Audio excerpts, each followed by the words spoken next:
To the lies, my face a perfect mask. Every meal, every conversation was a performance. I was gathering my strength and planning the final act like a demolitions expert. I printed the phone bills, the bank statements showing the suspicious cash withdrawals. And I printed the photograph. A glossy 8 by 10. I put it all in the manila folder. I chose a Tuesday night. Just a boring, normal Tuesday. I let her come home, go through her whole routine. She changed, made tea, and sat on the couch to watch her show.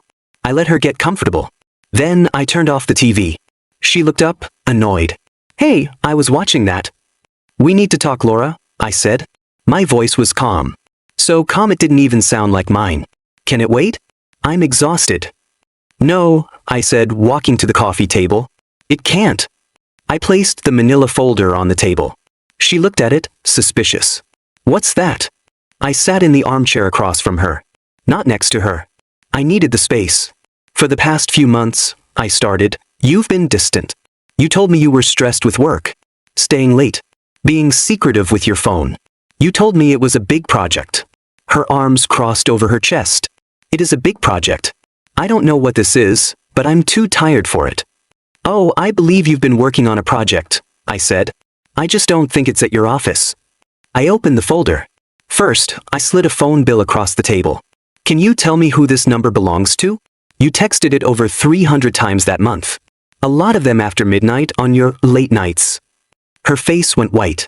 The mask started to crack. "That's a colleague. We were coordinating." "A colleague you text at 2 in the morning? Whose number isn't saved in your phone?" "I don't know what you're implying," she snapped. Here comes the denial. I was ready. I pulled out the next month's bill and the one after. Fanned them out on the table. "It's a pattern, Laura. Hundreds of texts and calls. To the same secret number." She pushed the papers away. "This is insane. You're acting crazy. You're invading my privacy." The gaslighting. Right on schedule. I was the bad guy now. The paranoid husband. But the folder kept me grounded. "You're right," I said quietly. "Phone records aren't real proof." I paused. Then I pulled out the bank statements. "But what about these? Cash withdrawals. 100 here, 80 there. Always from an ATM near that coffee shop you love. What did you need cash for, Laura?" Her jaw was clenched. She was cornered. "I bought things. For a surprise." The lie was weak. Pathetic. "Gifts." I repeated. I let the word just hang there in the quiet. She stared at me, her eyes wild with anger and panic, looking for a way out. But I had one more thing. The ace in the hole. I reached into the folder one last time. My hand was shaking now. I pulled out the 8 by 10 photo. I looked at it one last time. The kiss, his hand, her face, and felt this final, crushing wave of sadness.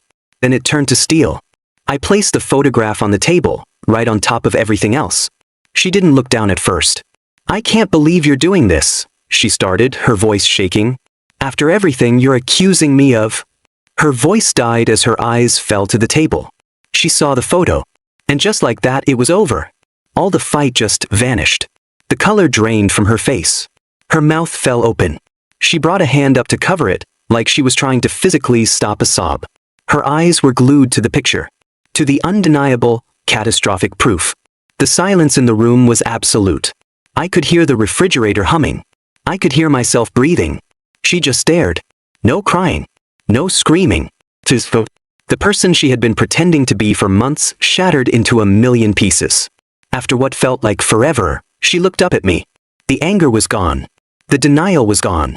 All that was left was this hollow, empty shame. No tears, just a raw, desolate look. "Who is he?" I whispered. She swallowed hard. Her voice was a choked, ragged sound. "His name is Mark." And that was it. The confession. Not a big drama. Just a quiet, pathetic surrender. The fight was over. All that was left was the wreckage. In the quiet that followed, we were just two strangers in a living room we'd painted together, separated by lies you could never untell. The picture on the table felt like it was radioactive. I stood up slowly. "I think you should go," I said. It wasn't a question. She looked up, confused. "Go where?" "I don't care," I said, the coldness in my own voice surprising me. "Go to a friend's house. A hotel. His apartment. You just can't stay here." That's when she started crying. But they were tears of self-pity, not regret. "You're kicking me out?" she cried, like she was the victim. "I'm asking you to leave the house you filled with lies," I said. "Pack a bag. I'll be in the guest room. I want you gone when I come out." I didn't wait for her to answer. I walked into the spare room and closed the door.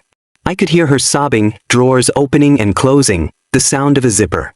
About an hour later, I heard the front door open and click shut. Then true silence.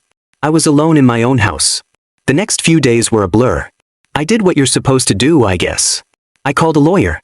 It was this cold, sterile conversation about separation and joint accounts that felt totally disconnected from the bomb that had gone off in my life.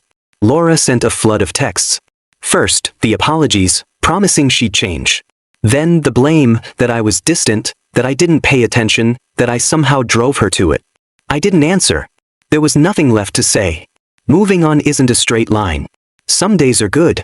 I feel free, like I escaped a lie. Some days are bad.